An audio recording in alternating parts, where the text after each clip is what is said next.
Hello बच्चों, welcome two lines academy. आज हम कार्बन एंड इट्स कंपाउंड के फंक्शनल ग्रुप वाले टॉपिक को पढ़ने वाले हैं। तो काफी इंपॉर्टेंट टॉपिक रहेगा आपके लिए। स्टार्ट करते हैं। Functional group. तो फंक्शनल ग्रुप में पहला पार्ट जो है वो रहेगा हेलो एल्केन्स। तो हेलो एल्केन्स में क्या होगा? हेलोजेंस, जो हेलोजन एलिमेंट्स हैं वो यूज होंगे। Chlorine, bromine, fluorine. ठीक है। तो यहाँ पे ये हेलो एल्केन्स इसको क्यों बोला जाता है? एल्केन्स के साथ हेलोजेंस को यूज किया जाता है। हेलोजन सबको पता है, पीरियोडिक टेबल में ग्रुप 17 के एलिमेंट्स होते हैं। ठीक है। इसमें प्रीफिक्स लगेगा क्लोरो, ब्रोमो। जैसे कि अगर मान लो आप मीथेन से बना रहे हो तो क्लोरोमीथेन बनेगा। अगर आप ब्रोमीन से बना रहे हो तो ब्रोमोमीथेन बनेगा। ऐसे ही ब्रोमो इथेन भी बन सकता है। आपके सामने एग्जाम्पल भी गिवन है, ये देखो। यहाँ पे ब्रोमो प्रोपेन बनाया गया है। प्रोपेन बनाने के लिए आपको पता है 3 कार्बन एटम की जरूरत होती है। तो यहाँ पे 3 कार्बन एटम है, सी सी सी। राइट। तो यहाँ पे कार्बन एटम के पास 4 जगह खाली होती है ना। हर एक जगह पे हाइड्रोजन आके चिपक जाता है। यहाँ पे देखो, ये हाइड्रोजन है, यहाँ पे भी हाइड्रोजन है, इधर भी हाइड्रोजन है। बट जो यहाँ पे भी एक हाइड्रोजन होगा, उसकी जगह ले लेगा ब्रोमीन। ठीक है। ब्रोमीन आ गया तो ये बना दिया इसने ब्रोमोप्रोपेन। इसी तरीके से क्लोरोप्रोपेन देख लेते हैं। क्लोरोप्रोपेन में आप देखोगे 3 कार्बन आइटम्स हैं, इनके साथ सब जगह पे हाइड्रोजन चिपक जाएगा। बाकी जो खाली जगह रहेगी, आपको पता है कि हर एक कार्बन आइटम के अंदर 4 खाली जगह होती है ना। तो यहाँ पे हर एक कार्बन आइटम के साथ देखोगे आप, यहाँ पे बॉन्डिंग हो रही है। बॉन्डिंग कैसी होती है? कोवलेंट बॉन्डिंग होती है, आप सबको पता है ना। शेयरिंग ऑफ इलेक्ट्रॉन्स हो रहा है। तो हर जगह पे हाइड्रोजन आ गया है। बस इस हाइड्रोजन को रिप्लेस कर दिया है क्लोरीन ने, और ये बना दिया इसने क्लोरोप्रोपेन। यदि में अगर आप क्लोरो इथेन बनाने की बात करते हो तो इथेन के अंदर आपको पता है कि 2 कार्बन आइटम्स होते हैं जो एक दूसरे के साथ बॉन्डेड होते हैं। ओके। बाकी यहाँ पे जगह खाली है। हाइड्रोजन आ जाएगा, इधर भी हाइड्रोजन, यहाँ पे भी, इधर भी, इधर भी हाइड्रोजन। बट एक हाइड्रोजन की जगह पे क्लोरीन आ गया तो ये बन जाएगा क्लोरो इथेन। समझ में आया? तो ये है हेलो एल्केन्स। नेक्स्ट पे चलते हैं। नेक्स्ट है हमारे पास एल्कोहल। ठीक है, ये एक दूसरा पार्ट आ गया, दूसरी क्लास ऑफ कंपाउंड आ गया। अब इसके अंदर प्रीफिक्स नहीं लगेगा, इसके अंदर लगेगा सफिक्स ओल। ठीक है। जैसे कि यहाँ पे एक एग्जांपल है प्रोपेनॉल। प्रोपेनॉल क्यों हुआ ये? क्योंकि एक हाइड्रोजन एटम को हाइड्रोक्साइड ने रिप्लेस कर दिया। हाइड्रोक्साइड की भी वैलेंसी 1 होती है। पता कैसे चलता है इसकी वैलेंसी 1 है? देखो, ऑक्सीजन जो है उसकी वैलेंसी 2 नेगेटिव होती है ना। और हाइड्रोजन की वैलेंसी 1 पॉजिटिव होती है। तो इसकी जो इफेक्टिव वैलेंसी निकल के आई है वो क्या आएगी? 2 - 1 1 आएगी। बट नेगेटिव में आएगी, इसलिए ओ एच नेगेटिव होता है। ठीक है। तो 1 वैलेंसी है तो ये हाइड्रोजन को रिप्लेस कर देगा और बना लेगा एल्कोहल। बनेगा एल्केन के साथ ही, है ना। जैसे कि अगर मान लो इथेनॉल बनाते हैं, जो कि मोस्ट इंपॉर्टेंट एल्कोहल है ना। इसकी केमिकल प्रॉपर्टीज भी आप इस चैप्टर में पढ़ोगे आगे चल के। तो जैसे कि अगर इथेनॉल बनाएंगे तो 2 कार्बन आइटम चाहिए इसके लिए। बाकी हम यहाँ पे जगह खाली कर देते हैं। ठीक है। हर कार्बन आइटम के पास 3 जगह खाली हैं, चौथी जगह कहाँ गई? कार्बन ने खुद के साथ ही एक बॉन्ड बना लिया, है ना, दूसरे कार्बन आइटम के साथ।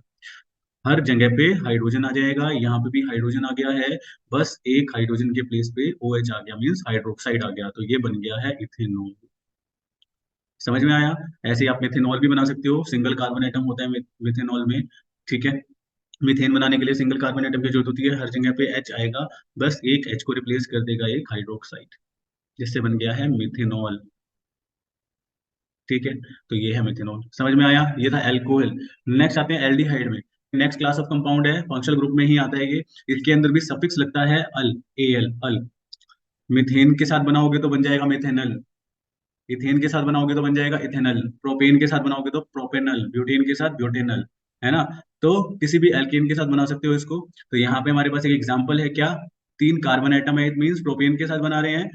2 हाइड्रोजन को रिप्लेस कर देगा एक ऑक्सीजन, क्योंकि ऑक्सीजन की वैलेंसी 2 होती है, तो एक बार में 2 इलेक्ट्रॉन को शेयर करेगा। ठीक है। तो यहाँ पे आप देखो कि 2 हाइड्रोजन को रिप्लेस कर दिया है सिंगल ऑक्सीजन ने, और ये बना दिया इसने प्रोपेनल। कुछ और बना के देखते हैं, इथेनल बना के देखते हैं। इथेनल में 2 कार्बन आइटम की जरूरत पड़ेगी। यहाँ पे कर दिया है हमने इसको रेडी। ठीक है, ये इसका फ्रेम तैयार हो गया है इथेन का। इथेन के अंदर सब जगह पर एच आ जाएगा।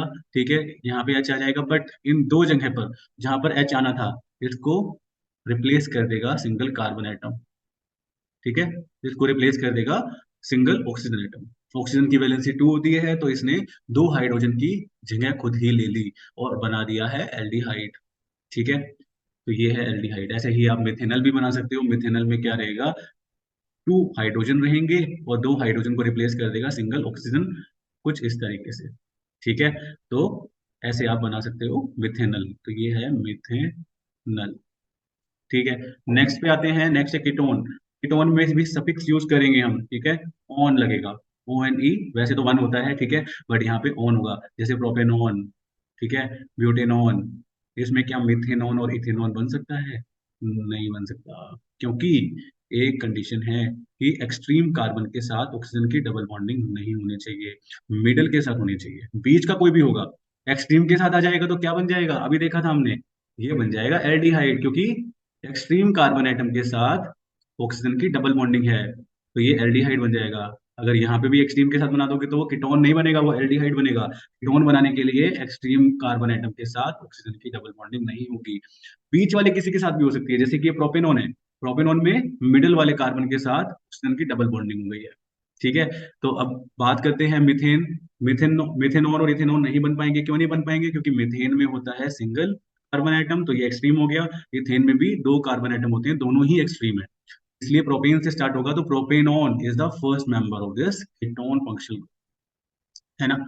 जैसे ब्यूटेनॉन की बात करते हैं, ब्यूटेनॉन में चार कार्बन एटम होंगे, ठीक है, कुछ इस तरीके से इसका फ्रेम रेडी कर दिया हमने,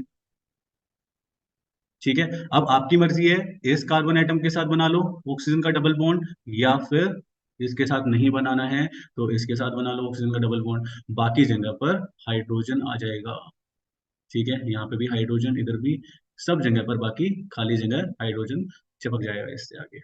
तो ये बन गया है ब्यूटेनॉन, ब्यूटेनॉन। समझ में आ रहा है आई थिंक आप सबको, है ना। नेक्स्ट पे चलते हैं। फिर आता है कार्बोक्सिलिक एसिड। कार्बोक्सिलिक एसिड में क्या हो रहा है, सफिक्स यूज हो रहा है ओइक एसिड, क्योंकि कार्बोक्सिलिक एसिड बना रहे हो आप, तो किसी भी एल्केन के साथ आपने क्या करना है, ऑक्सीजन का डबल बॉन्ड और साथ के साथ हाइड्रोक्साइड का सिंगल बॉन्ड। मेनली क्या हो रहा है यहाँ पे, एल्कोहल का कंसेप्ट यूज हो रहा है, साथ ही साथ एल्डिहाइड का भी कंसेप्ट यूज हो रहा है ना। यही हो रहा था, एल्कोहल में सिर्फ OH आता था, एल्डिहाइड में एक्सट्रीम कार्बन के साथ ऑक्सीजन का डबल बॉन्ड था, बट कार्बोक्सिलिक में क्या है, दोनों ही आ गए हैं, ठीक है। तो इस तरीके से आप याद भी रख सकते हो इसको, ठीक है। तो यहाँ पे जैसे प्रोपेनोइक एसिड बनाया है, तो एक्सट्रीम कार्बन एटम के साथ ऑक्सीजन का डबल बॉन्ड, साथ के साथ हाइड्रोक्साइड का सिंगल बॉन्ड, ओके, बाकी फ्रेम एज इट इज रहेगा, ठीक है। तो इसको बोल देंगे इथाइल ग्रुप है ये हमारा, और साथ में ये फंक्शनल ग्रुप है, राइट। जैसे अगर मान लो मिथेनोइक एसिड बनाते हैं, मिथेनोइक एसिड में सिंगल कार्बन एटम है, इसके साथ एक ऑक्सीजन का डबल बॉन्ड, एक हाइड्रोक्साइड का सिंगल बॉन्ड, बाकी बचा एक जगह, वहां पे आ जाएगा हाइड्रोजन, राइट। तो ये बन गया है मिथेनोइक एसिड, है ना।